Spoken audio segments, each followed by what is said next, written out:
Nós americanos adoramos nosso cheeseburger com batatas fritas. Mas você já pensou em como eles conseguem que as sementes de gergelim fiquem grudadas no pão? Alguma ideia de quantos tomates há em um vidro de ketchup? Perfeito! E como eles conseguem os picles com endro? Oh, imagina! Eu sou Bob Bogner e eu como minha vida toda. Desagradável. E você não vai acreditar no incrível mundo que há por trás de cada mordida que você dá. Essa é uma grande fatia de queijo. Agora, cheeseburger e batatas fritas em Ciência dos Alimentos. A Ciência dos Alimentos.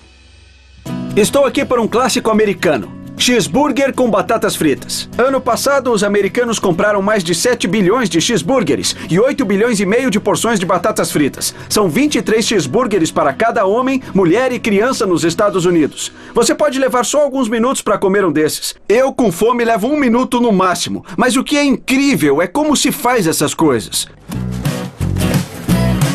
Você já se perguntou por que o queijo derrete tão perfeito? Não é sorte, é ciência. E o que acha de uma fábrica que faz mais de 36 milhões de batatas fritas por dia? Você vai ver como é que se faz cheeseburger e batatas fritas. E tudo começa com um passeio à terra da carne. Oregon. Carne.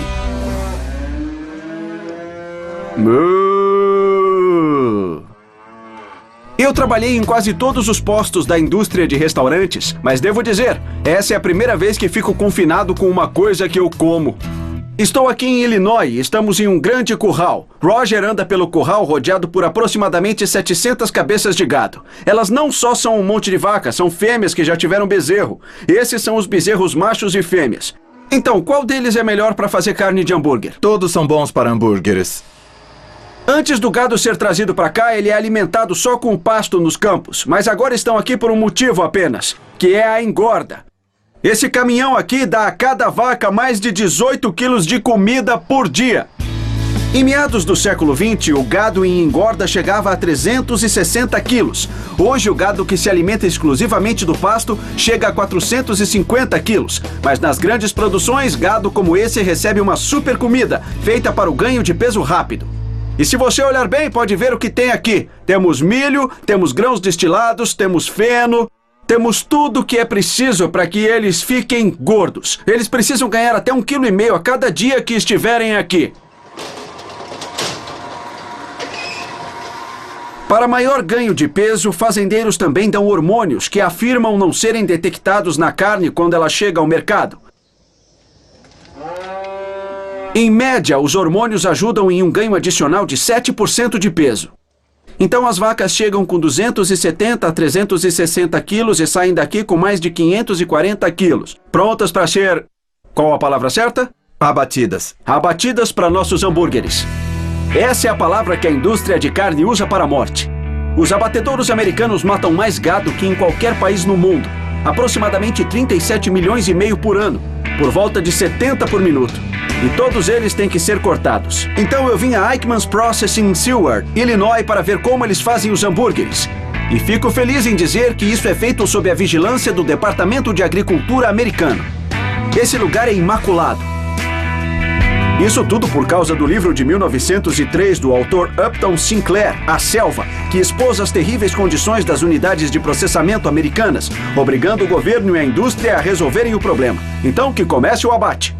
Eles foram abertos e agora estamos no refrigerador, onde recebi minha rede de cabelo maneira. Eles estão pendurados de cabeça para baixo aqui. A cabeça estaria nessa área aqui. Lá em cima você tem as carnes para ensopados e as que precisam ser cozidas lentamente. Os cortes mais duros. E quando chegamos para cá temos os cortes mais magros, que não tem tantos músculos, como o filé e o contrafilé. E vamos nos concentrar hoje nessa área aqui, porque precisamos ter carne de hambúrguer. Aqui é o acém. Tradicionalmente, o acém era o principal corte usado em hambúrgueres, mas hoje partes de outros cortes também são usados. De qualquer modo, a gordura une tudo. Ela pode entupir suas artérias, mas é ela que faz o hambúrguer ser gostoso. Então vamos dividir bem aqui. Está me dando isso como se fosse para eu serrar. Exatamente. Tá bom. Preciso de uma serra bem afiada. Um corte aqui. Tô batendo algum recorde de velocidade, Chad? Outro corte ali. E antes que você perceba, nosso acém está pronto para ser moído. Isso aqui é um moedor enorme e tudo que botarmos nessa coisa vai ser triturado. Então você tem que ter cuidado. Pode ver como toda a gordura e toda a carne ainda estão meio separadas. Vamos passar no moedor de novo para que a gordura se disperse em todo o hambúrguer, porque é nela que fica o sabor. Mas tudo o que sobrar forma o hambúrguer. E depois disso, encontramos a carne para nosso hambúrguer. Agora precisamos ter onde colocá-los, então fui para o oeste. Ontário. Pães. Para ver como os pães são feitos. Estou aqui em Ontário, Califórnia, na panificação Fresh Start. São 16.700 metros quadrados de delícias recém-assadas. Esses caras fazem mais pães de hambúrguer do que você possa imaginar. Mais de 1,5 milhão por dia. 500 milhões por ano. Para entender toda a história, temos que voltar ao início. E isso significa chegar aqui de manhã quando os caminhões trazem a farinha. Todo dia são quantos caminhões? Temos de 3 a 4 caminhões por dia. Aproximadamente 90 mil quilos de farinha. Vamos lá, Bob. Tá bom. Vamos ver o que tem dentro. Isso agora é farinha. Amanhã vai ser um pão de hambúrguer. Isso mesmo. Tá bom, então quantos pães isso vai fazer? 50 mil dúzias. 50 mil dúzias. Quanto tempo leva desde que sai do caminhão até chegar a um restaurante? Amanhã de manhã. Amanhã de manhã, pão fresco para você. Um sistema de tubulação fechado transfere a farinha para dentro, onde ela se mistura ao fermento, ao óleo e à água antes de entrar no tanque de fermentação. Abre isso e sente o cheiro. Tá bom.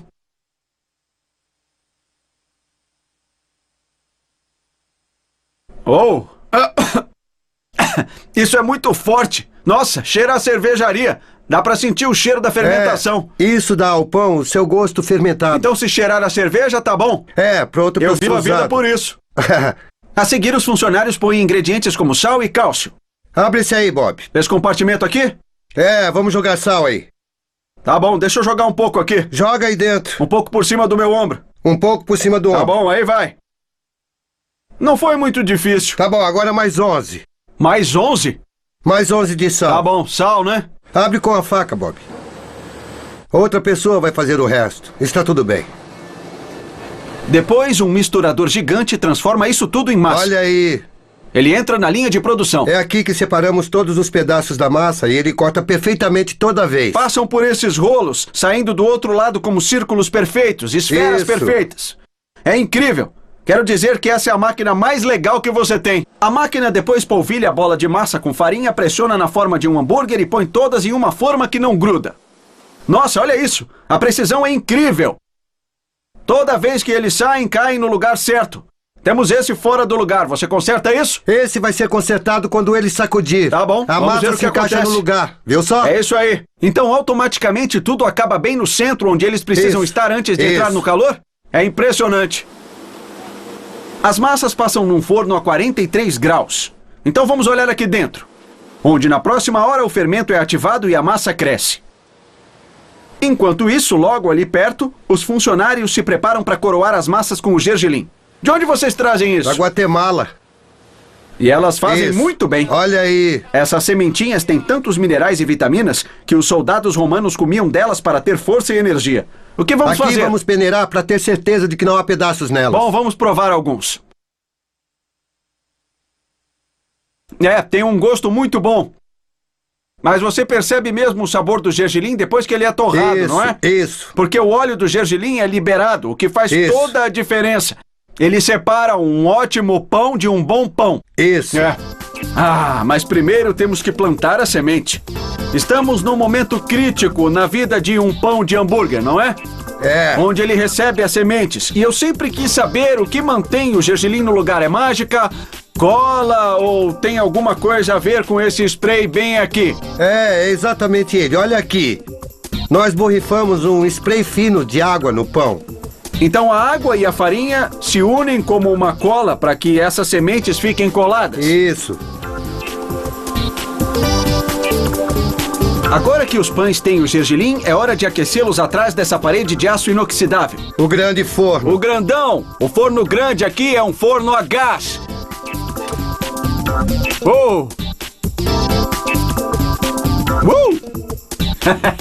Tá bom, podemos fechar isso. Cara, e aí tem... Deve fazer uns 210 graus aí Por dentro. quanto tempo? 9 minutos. Tá bom, então os pães estão prontos. Nós buscamos uma coloração marrom dourada. Castanho avermelhado. Castanho avermelhado, gostei. Olha isso. Lindo, um pão castanho avermelhado. É uma imagem perfeita. É. Uma imagem perfeita. Eu vou abrir aqui. Oh, tá quente. Nada como um pão recém-assado. E as sementes estão tostadas agora, então você tem o sabor delas. Excelente. Lindo, não é? Excelente. Eu tô doido pra pôr um hambúrguer aqui. Os pães super quentes seguem rápido por cima da esteira em direção ao resfriador espiral. Por 30 minutos, eles descem devagar, resfriando no caminho. Depois que o resfriador em espiral libera os pães, a esteira os transporta para as lâminas, onde um corte rápido os transforma em pães de hambúrguer. Mas eles ainda têm que passar pelo teste de torração no controle de qualidade. Outro teste que fazemos é torrar. Queremos ter a cor exata, a crocância exata, para que tenhamos aquele delicioso sabor torrado em cada pão de hambúrguer. Esse tá ótimo. Se ele torrar bem, então vai poder receber aquela carne, os condimentos. Ele tem que segurar tudo. Então temos o pão, temos a carne. Agora é hora do queijo. Mas não serve qualquer queijo. Precisamos de um que derreta exatamente em cima de nossa carne. E isso exige um maquinário bem estranho, junto com a ajuda da química. Cheeseburger com batatas fritas, uma refeição icônica nos Estados Unidos. Estamos separando tudo para juntar de novo. Até agora encontramos a carne e fizemos o pão. Castanho avermelhado, olha isso. Agora é hora de um queijo que derreta perfeitamente. Mas a maioria dos queijos se transforma em uma gordura líquida quando aquecidos. O segredo para um bom derretimento é usar o bom e velho queijo processado americano.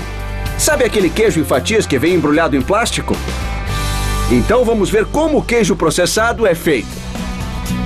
Wisconsin Portage. Queijo. Um processo que começa com blocos de 220 quilos de queijo verdadeiro. Num lugar como a Associação dos Produtores de Leite em Portage, Wisconsin. Tem cheiro de queijo. Isso, é esse cheiro que ele deve ter. Temos um misturador de queijo que reúne todos os tipos e idades de queijo para chegarmos a um produto consistente. O misturador usa uma combinação de queijos cheddar e Colby. O interessante é que a maioria das pessoas não imagina que um queijo feito de leite branco possa ficar de outra cor.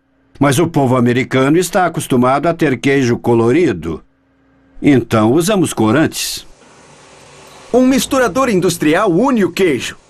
Para mais cremosidade e sabor, funcionários adicionam blocos de gordura de leite concentrada, que é mais gorda que manteiga. É também aí que os emulsificantes como o citrato de sódio entram na mistura. O emulsificante pega a proteína e a gordura e une tudo. Porque senão elas se separariam como óleo e água. Exatamente, exatamente. Não é só uma mistura, é uma reação química que acontece. Depois da trituração inicial, a mistura cai um andar aqui para baixo. Então ela desce por esse tubo para essa máquina. O que essa máquina faz? Como você pode ver... Trabalho pesado. Nós estamos juntando, mexendo tudo para termos uma mistura homogênea e consistente. Então o único ingrediente que resta é o calor. Isso mesmo. Então, para ter o calor, viemos para cá, para essa engenhoca bem legal. Ela se chama injetor de vapor direto. O queijo passa por esse tubo aqui e sobe essa coluna. Em cada parada dessas, o vapor é soprado dentro dele. A temperatura aumenta de 18 graus para mais de 80 em questão de segundos. O processo de pasteurização mata qualquer agente patogênico em potencial. E o queijo derretido me deu uma vontade de comer nachos com cerveja. Parece que está quase pronto aqui. Olha a elasticidade que esse queijo tem. Você vê que ele tem esse brilho e ótima textura para derreter em nosso hambúrguer. Vou experimentar. Nota 10, cara. Antes que alguém prove, esse aparelho esquisito dá forma e resfria o queijo em um cinturão de aço inoxidável com água e um resfriador em torno dele. Essa é uma grande fatia de queijo. Nossa! Então temos esse queijo quente em que temperatura? Queremos que passe de 74 para em torno de 10 graus. Não é legal isso? Então ele sai de dentro de cada um desses 4 tubos. Isso mesmo. Em uma linha separada e depois é amassado aqui, formando uma folha reta. Isso é incrível. Bem, isso é grande demais para qualquer hambúrguer. Então acho que vamos seguir para a área de fatiamento. A placa gigante de queijo é cortada em 20 fitas individuais. Agora isso está começando a aparecer com fatias. Um corte rápido e o queijo mais popular dos Estados Unidos está pronto para ser embalado. Dá uma olhada nisso. Olha a consistência que temos nesse queijo. Olha a flexibilidade. Bom brilho. Você pode puxar, pode esticar sem que ele se parta. Agora vamos dobrar ao meio. Olha isso. E o sabor? Agora vamos provar. Eu amo esse sabor. Faz você se sentir em casa, sabe? Quando sua mãe fazia queijo quente no churrasco de feriado de 4 de julho junto com um hambúrguer na grelha, ela deixava um desses lá para derreter. Então, e o derretimento? O derretimento é super importante para nós no cheeseburger. Então, temos cheddar natural aqui. Esse é o cheddar natural. E o processado aqui. E esse é o queijo processado. Tá bom. Eu entrei no laboratório onde eles testam esse tipo de coisa. O sabor é apenas parte da batalha. O derretimento é muito importante no que estamos fazendo aqui, né? Muito importante. Se ele derreter demais, vai escorrer do hambúrguer. Queremos derretimento suficiente, não demasiado. Agora vamos tirar o queijo do forno. Tá bom. Então você pode ver aqui no queijo natural como o óleo se separa do queijo. O queijo processado derrete e espalha. Agora imagina ser um hambúrguer debaixo desse. No laboratório provamos que o queijo natural não é o ideal para um hambúrguer. Mas sim, é o processado americano. Queijo que derrete perfeitamente, pronto. Carolina do Norte. Picles. Hora de pegar os picles. Pepino e planta. Quem imaginaria? O pessoal aqui na fábrica de picles Mount Olive, na Carolina do Norte, imagina. É aqui que começa a nossa história dos picles, em um caminhão de 15 metros. Qual é a capacidade desse caminhão? Deve haver mais de 35 mil mais litros de 35 mil litros de pepinos aqui. Recém-saídos dos campos. A maneira mais fácil de retirar esses pepinos do caminhão é boiando. Depois de encher o caminhão com água suficiente, podemos iniciar a jornada para que se tornem picles. E aí vem eles!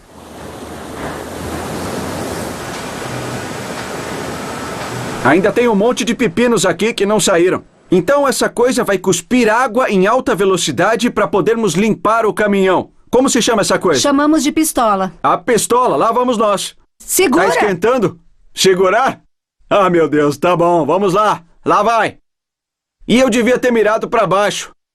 Vamos tentar fazer o resto sair. Isso mesmo, você tem que pôr mais água nisso. Depois de um banho com água, os funcionários levam os pepinos ao campo de tanques, onde eles passam por tonéis de 36 mil litros. Estamos chegando ao campo de tanques, onde todos os pepinos são postos na salmoura e se tornam picles. Olha isso, é uma cidade inteira de tanques. Tá bom, vamos trazer os pepinos. Pouco mudou desde que os primeiros pepinos viraram picles há mais de 4.000 anos na Mesopotâmia. E alguém como eu ainda tem que acertá-los nos tonéis. Sabe, eles vão virar molho se eu continuar pisando assim. Então, um cara com melhor equilíbrio põe tábuas em cima para comprimir os pepinos para o próximo passo. Adicionar a salmoura até que ela cubra tudo. Eu tenho a sensação de que isso não tem gosto muito bom. Parece água do mar. Nos próximos 7 dias, os pepinos fermentam enquanto os açúcares se quebram em ácido lático, que junto com o sal, preservam os pepinos. E virar picles é isso. Da próxima semana até 9 meses, os pepinos carregados de sal ficam em tonéis e esperam o próximo passo do processo. Processamento significa o quê? Significa que retiramos muito da água salgada e colocamos água pura para baixarmos o nível de sal até algo que seja mais... palatável? Isso. Sei, eu acabei de provar e vi que é muito salgado. Tá bom, se importa se eu puser a mão aí... Sirva-se. Tá bom. Quanto eu posso descer? Bem mais. Vamos ver. Desagradável. Como muito é que é? Está muito salgado? Ou pouco? Pouco não. Mas não é pouco que não... nada. Muito salgado. E não tem nada daquele... sabor picante que eu gosto. E não vai ter até que chegue à sala de embalagem. Então vamos à sala de embalagem. Vamos tirar esses picles da salmoura, é isso que eles fazem aqui. Os pepinos se movem de novo. Dessa vez para a lavagem final. Tomamos banho aqui também. Dentro da fábrica, um fatiador corta os pepinos em fatias que dançam sobre uma mesa vibratória para essas inspetoras de olhos de águia. O que estão fazendo aqui? O que estamos fazendo aqui é retirar as fatias que têm furos, as fatias que são grandes demais e as que são das pontas. E elas precisam ser perfeitas, senão não servem. Queremos uma fatia redonda perfeita. Algo assim, certo? É. Então é isso que vocês fazem à mão? Coloco isso aqui se não presta? Põe lá. Ah, tem mais 2. É. Colocamos elas aqui. O que vamos fazer com isso? Vai virar tempero. Ah, vira tempero, faz sentido. Já experimentou esses picles? Já sim. E o que acha? Eu gosto de tipos diferentes. Experimentei essas fatias e elas são muito boas. Não costumo comer pepino nem picles, mas gosto de alguns. Eu gosto de picles com endro para hambúrguer. O de hambúrguer? É desse que a gente gosta, é esse que estamos procurando, os melhores para hambúrgueres. As fatias boas continuam pela fábrica até caírem em jarros de vidro. Isso mesmo, Bob. Vidros vazios vêm por este lado, nós enchemos eles com as fatias e vibramos. Mas parece que estão enchendo demais. O que fazemos com isso? Mesmo com todo esse maquinário de alta tecnologia, ainda são pessoas que apertam as fatias nos vidros. Você vem sempre aqui? Tudo limpo e organizado, as fatias vão para a fileira de ingredientes que dão o sabor aos picles. Os ingredientes do picles são água, vinagre, sal e sabor de endro. O sabor de endro vem do óleo da erva, que na Idade Média acreditava-se ter propriedades mágicas e era amplamente usado como afrodisíaco. Quer experimentar? Quero! Posso beber direto no vidro? Direto no vidro. Um brinde! Vamos aos picles! Não é algo que eu queira beber todo dia, mas sinto o gosto do endro e do alho. E, finalmente, os pepinos em conserva são tampados, pasteurizados e selados com plástico. Essa parte é muito legal. Eles colocam uma faixa para vedar em cima para que você saiba que ele é fresco. Mas antes disso seguir, há uma última chance dele ser expulso. Deixa eu mostrar como é. Se não tiver a embalagem plástica, ele vai automaticamente expulsá-lo. Vou fazer mais um. Não é legal? Em uma semana, os temperos são mergulhados e o que um dia foram pepinos, agora podem ser chamados de picles com endro. Esse é o momento que esperamos o dia todo. Depois de experimentar picles na salmoura, experimentar na água, agora eu vou experimentar a coisa boa. Não, é uma delícia. O vinagre e o endro estão em equilíbrio perfeito. Está bom, crocante e vai ficar ótimo no nosso cheeseburger. Eu preciso de velocidade. Porque quando se trata de alface no cheeseburger, crocância é tudo. E quando se trata de crocância, a alface americana é imbatível. Por ter 90% de água, os maiores perigos são dela evaporar e murchar. Isso exige a necessidade de levá-la de uma fazenda ao cheeseburger em 72 horas. Salinas, Califórnia. Alface. Então, quando a alface está pronta, o relógio começa a girar e os agricultores entram em ação apenas com suas mãos e uma faca especial. Então temos esse instrumento chamativo que esses caras usam como samurais. Eles colhem 5, 6, 7 cabeças por minuto, às vezes. E em poucas horas, isso vai estar no processamento. Poucas horas depois disso, ele vai estar na sua mesa. Agora eu vou tentar fazer, se não se importa. Claro. E vou tomar muito cuidado. Então eu vou devagar nos primeiros 2 ou 3. Bom. E vou baixar, vou pegar em volta da folha maior e cortar. Corta na base. Na base, tá bom? É isso aí. Eu deixei muitas folhas grandes? Deixou sim, tudo bom. bem. Usa isso como um pegador. Tá e legal. você vai remover essas folhas de fora Tá bom. pra tirar qualquer defeito, qualquer terra por cima. É isso aí. Aham. Depois você vai tirar esse núcleo. Tá bom? Assim? Pronto. O bom nessa faca é que quando você corta, a parte mais longa entra na terra, mas quando usamos a parte do cabo, a terra não encosta nela. Deixa eu ver se consigo acompanhar esses caras por um tempo sem atrasar.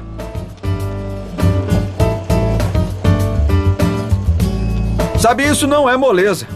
Eu tô aqui só há alguns minutos e já sinto as costas e as pernas. Os caras são durões. Devagar, você tá me deixando mal, hein? Principalmente com alfaces americanas, é mais uma questão de textura que de sabor até, não é? Isso mesmo, você quer a crocância. E eu vou te dizer, não há nada melhor que comer uma alface que acabou de ser colhida. Você abre e ela é crocante. Se Olha você abrir, só. pode sentir como está fresca.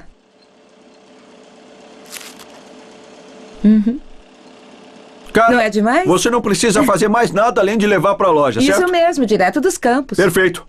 Bom, temos que ir, porque temos muito mais alface para colher. Do outro lado da esteira, um banho de água e cloro limpa a alface.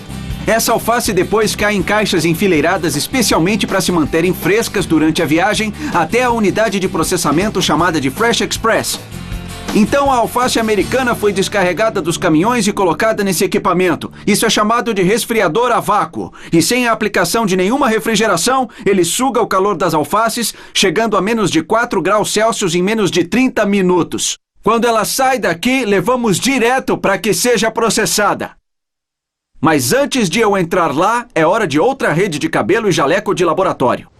Depois, uma passagem rápida pela esterilização de pés e mãos. Então essa alface americana está chegando do campo. Ela foi resfriada, cortada e está pronta para começar o processamento, certo? É isso mesmo. Essa etiqueta na caixa me diz que esse produto foi colhido ontem, entregue hoje e está pronto para ser processado aqui. E a velocidade é essencial quando se trata da alface americana. Sim. Resfria em 4 horas, é entregue na unidade e processada em 48 horas. A alface inteira é embalada e enviada ao supermercado. Para aqueles que gostam da alface cortada nos hambúrgueres, uma esteira leva essas alfaces por uma série de tubos até uma retalhadora. Voa a alface americana aqui. Há grandes lâminas circulares girando bem rápido e a alface é atirada naquelas lâminas em velocidade monstruosa.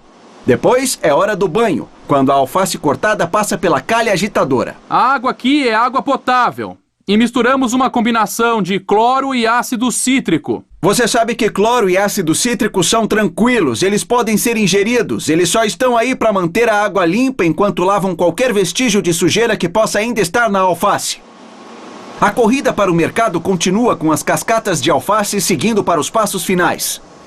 Um guindaste ergue e baixa a caixa no secador. Depois de 1 minuto, a alface agora seca é separada, ensacada e encaixotada. A alface que está nessas caixas entrou na unidade há menos de 30 minutos. Elas estão prestes a ser colocadas nos caminhões e enviadas para lojas de varejo e restaurantes. Em horas, caminhões refrigerados transportarão a alface a restaurantes e lojas e temos mais uma camada do nosso cheeseburger. Hora de enterrar os dentes em outro item. A cebola. Eu adoro meu trabalho. Agora eu entendo por que os antigos egípcios acreditavam que o odor da cebola podia acordar os mortos. Tá bom, chega disso. Essa é uma cebola amarela. E é um dos vegetais mais antigos conhecidos pela humanidade. Ela cresce em imensos campos como esse aqui. O enxofre nela é que torna seu sabor tão bom para hambúrgueres. Ela vai combinar com vários acompanhamentos. Mas a história real por trás dessa cebola está no cultivo. Tudo começa com uma pequena semente negra, mais ou menos do tamanho da ponta de uma caneta. Numa criadora de sementes de cebola, a cebola em si não é importante, apenas as sementes. Para encontrar um local desses, eu viajei a Parma, Idaho, e foi aqui que eu vim parar. Estou em um imenso campo rodeado por 800 mil umbelas. Umbelas são esses ramalhetes de flores em forma de guarda-chuva. Dentro de cada uma delas há aproximadamente 1000 sementes de cebola. O campo é organizado como em um baile de formatura, meninos de um lado e meninas do outro. Esse zumbido é o som dos casamenteiros. Dependemos das abelhas para levarem o pólen da fileira de machos e transferir para a fileira de fêmeas para polinizarem e produzirem a semente. Bom, eu nunca fujo do perigo de estar rodeado por animais ferozes. Você pode ver que essa abelha está pegando o pólen do macho. E se ela fizer o trabalho certo, vai voar até a fêmea e polinizá-la. Depois, em apenas 2 anos, teremos sementes de cebola. 1000 sementes por flor vezes 800 mil flores. Faça a conta. É muita semente. É muita semente. São 800 milhões de sementes de cebola. E com cada semente produzindo um bulbo de cebola, são mais de 2 cebolas para cada pessoa nos Estados Unidos somente nesse campo. O que vamos fazer com essas umbelas depois de prontas? Bem, vamos cortar por dentro da umbela. Bem em cima, sei. Depois que os topos são cortados, alguém tem que separar as sementes de todo o resto. É aqui que a Noonan Seed Company entra. Então, depois que as sementes foram secas, ao saírem do campo, elas vêm para um local como esse. É isso aí. E diz o que temos aqui. Isso aqui é o que chamamos de semente de terra. Significa que ela veio do campo com várias partes de plantas diferentes, caules, flores e alguma terra do campo. E é lixo, basicamente. E as sementes boas são esses pontinhos pretos que você vê aí? Isso mesmo. E depois de passarmos por isso, só 25, 30% do total desses mais de 300 quilos são sementes. Tá bom, vamos começar. Aqui tem uma. Ah, perdi. E tem uma aqui. Tem uma maneira de fazer. Vamos ficar um bom tempo aqui, né? E se usarmos essa grande máquina aqui para fazer isso? Uma ótima ideia. Tá bom. Primeiro, um cara joga sementes e tudo mais em um equipamento que organiza tudo em um elevador compartimentado. Uma peneira separa as sementes das partes de planta maiores. O que sobra vai para o deck inclinado de gravidade. Então é como uma mineração de ouro moderna. Sai ar por baixo e isso também sacode. E eu vejo que as flores e o lixo vão descendo, mas a coisa boa fica bem no meio. E as mais pesadas, como pedras e gravetos, vão para cima e ficam aqui. Mas elas ainda não estão totalmente limpas. As boas sementes no fundo têm que passar em seu teste final diante da câmera infravermelha. Essa máquina é bem legal. Ela separa as sementes pretas perfeitas que estão prontas para os clientes de tudo mais que resta. Vamos abrir essa coisa. Essa máquina vai visualizar cada semente que passar por aqui e se tiver alguma descolorada, ela vai expulsar. Na frente e atrás há câmeras digitais e o que elas fazem é captar as cores das sementes enquanto elas caem. A máquina busca o preto perfeito nas sementes frescas de cebola. Toda vez que cai uma que não tem a cor certa, há pequenas explosões de ar que a expulsam daqui e ela vai parar lá. Então, no final dessa máquina, vai estar um compartimento cheio de sementes pretas prontas para uso. Tô certo? É isso aí. Chove sementes pretas de cebola aqui. Isso é perfeito, não, Stacy? Exatamente o que a gente quer. Lembre que cada semente dessas faz uma única cebola. Então, cada uma delas é uma cebola inteira. Depois da colheita, uma cebola de sorte vai acabar no nosso cheeseburger, que agora está completo. Mas ainda há algumas batatas para colher e fritar. Então, por que isso me coloca em uma sala a 29 graus negativos? Qual é a comida mais pedida em todos os Estados Unidos? Batatas fritas. Elas fazem parte de quase 14% de todos os itens de cardápio e estão disponíveis em 57% dos restaurantes americanos. E claro, nenhum cheeseburger estaria completo sem elas. A batata mais popular para fritar é a Rousset. Ela é grande, suporta o óleo quente e sua pele grossa permite que as empresas de batatas as estoquem por mais de um ano em condições controladas. Mas primeiro, elas têm que ser retiradas da terra. Patterson, batatas fritas. Estou aqui no estado de Washington e até onde os olhos podem ver não há nada além de batatas. Claro que não há como eu tirar isso tudo da terra com as mãos. Felizmente, há uma maneira mais rápida. Então essa coisa cava o solo e ergue a planta para fora? E aí temos correntes logo atrás que se livram da terra e coletam as batatas, levando por um elevador e jogando nos nossos caminhões.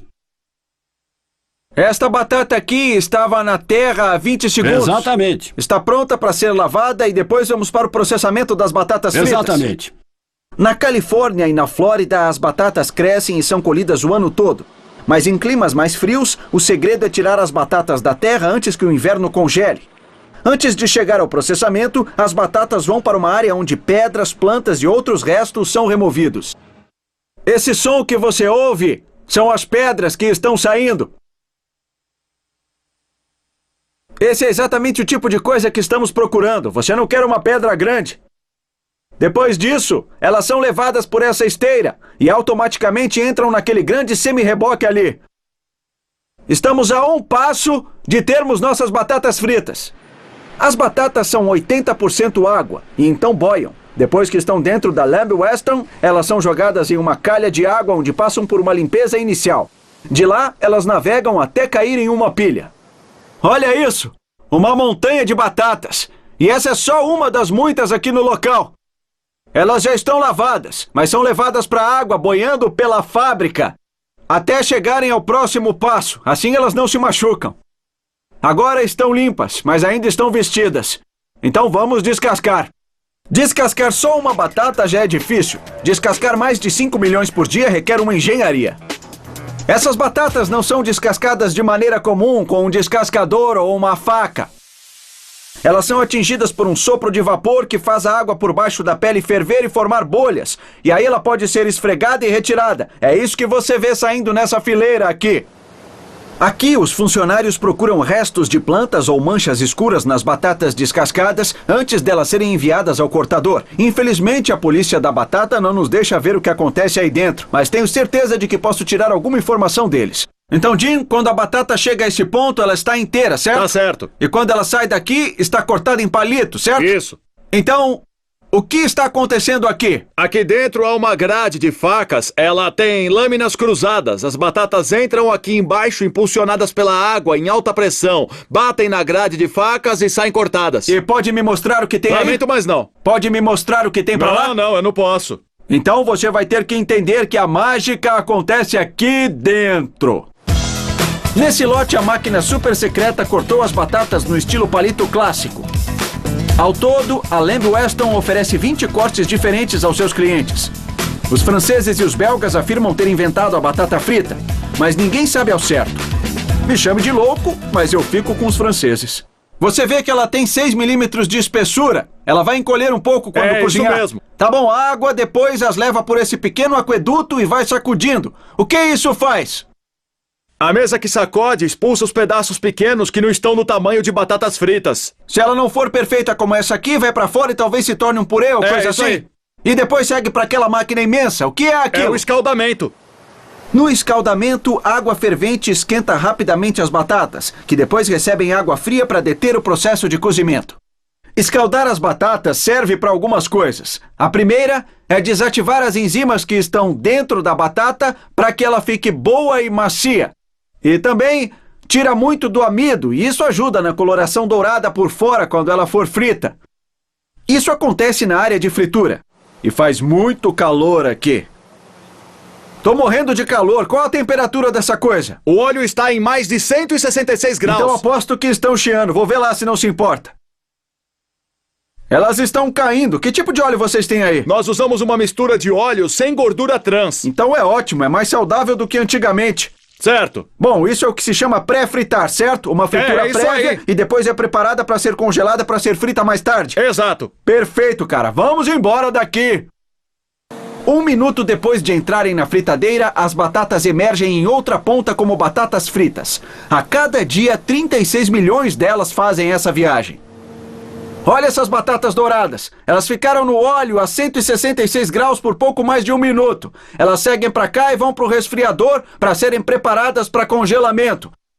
Assim, quando você estiver com elas em casa ou comermos em um restaurante, ela só vai levar um tempinho para ficar pronta. Tá quente. Mas tá muito boa. E finalmente, um freezer muito frio e potente congela as batatas em 15 minutos.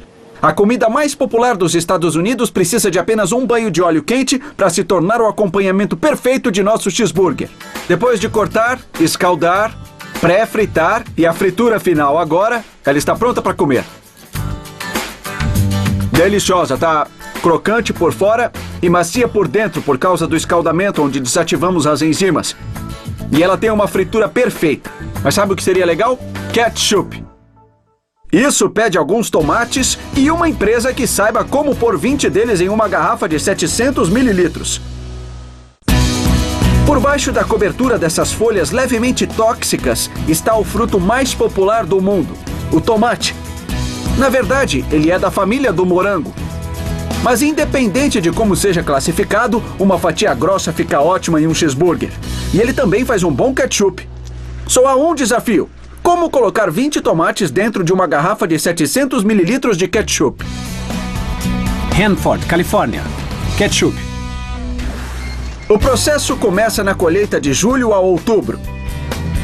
Essa colheitadeira de tomate é uma máquina e tanto, hein? Sim. Eu vejo ela andar pra cima e pra baixo em fileiras individuais de plantações de tomates. Me diz exatamente o que essa coisa faz. Ela tem uma foice embaixo que corta o tomateiro a aproximadamente 2,5 cm do solo. Então você traz todas as plantas e todos os tomates para cá. Eles são sacudidos juntos, plantas e tomates. Os tomates se soltam da planta e ela vai para a parte de trás da máquina.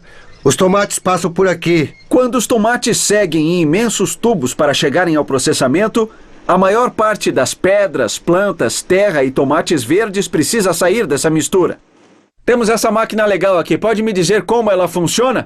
Claro, as máquinas de tomate são equipadas com 2 tipos diferentes de leitores. Elas têm localizadores de sujeiras que estamos vendo aqui. Mais adiante há os escorredores de cor.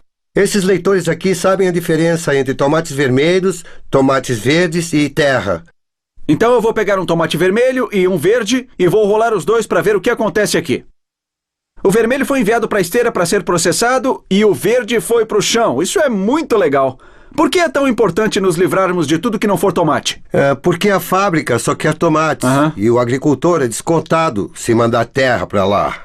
1% de terra e a fábrica tira 3% de nosso pagamento. Então vocês perdem dinheiro se não enviarem só os melhores tomates. Isso mesmo. Então ficamos preocupados com os que estão sendo amassados no fundo? Na verdade, não. Os tomates são produzidos com uma casca bem grossa para que poucos deles amassem. E se alguns forem amassados, vão se transformar em ketchup mesmo. Depois da colheita, os caminhões levam os tomates para uma fábrica de ketchup como a Del Monte, em Hanford, Califórnia. Aqui eles processam mais de 450 milhões de quilos de tomates por ano. Esse tubo aqui lança umas 12 toneladas e meia. E quantos desses compartimentos temos por dia? Fazemos de 200 a 300 carregamentos por dia, dependendo do período e da estação. Então são muitos tomates. Muitos tomates. Os tomates são retirados daqui nesse elevador incrível. Esse lindo elevador, agora vermelho. Lá em cima, os tomates caem em uma calha de água onde seguem para dentro da fábrica para a última checagem. Esses funcionários estão tirando raízes que não deviam ter chegado aqui. Mas diga adeus ao tomate inteiro, porque ele vai ser esmagado. O tanque de aquecimento amolece os tomates para que a pele e a semente saiam melhor.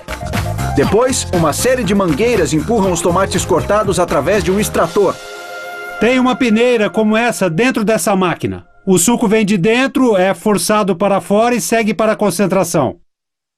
A única coisa que resta são as peles e as sementes. Elas saem aqui, como pode ver. Isso se chama polpa, certo? Polpa, isso mesmo. Na verdade, Bob, isso é usado para alimentar animais. Tudo bem. Mais tarde, um caminhão vai levar os subprodutos para alimentar os animais. Enquanto isso, o suco de tomate segue para os evaporadores. Os tomates chegam com 95% de água. Reduziremos isso a um molho de tomate com 15% de água, então teremos muito trabalho. Isso concentra o sabor, faz um produto mais grosso e isso tudo acontece nessa estrutura imensa. A última parada é a sala do ingrediente secreto, onde funcionários adicionam os temperos finais que transformam o que é purê em ketchup. Então esse é o ketchup? Esse é o ketchup. Então, pegamos o purê de tomate, colocamos aqui e ele é agitado com uma mistura de condimentos. Eu quero experimentar. Tá bom, experimenta.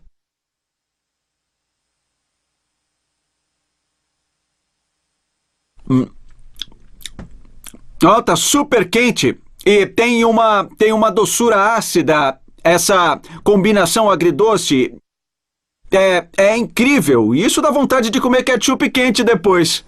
A única coisa que resta fazer é pegar uma pequena amostra de ketchup para levar à rampa de teste de viscosidade. Isso mesmo, a rampa de teste de viscosidade. Colocamos o ketchup nessa câmara bem aqui.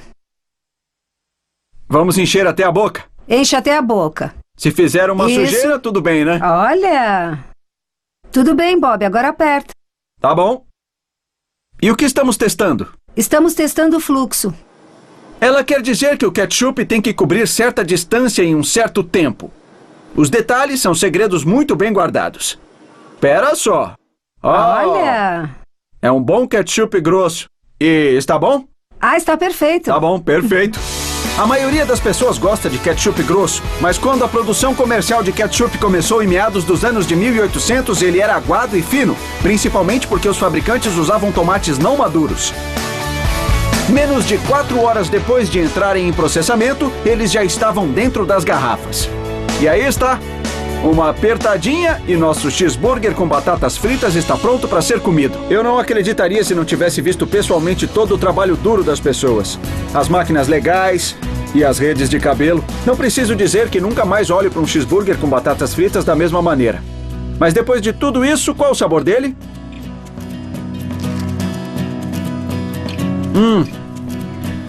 Tá ótimo. Eu sou Bob Bogner. E esse é o Ciência dos Alimentos.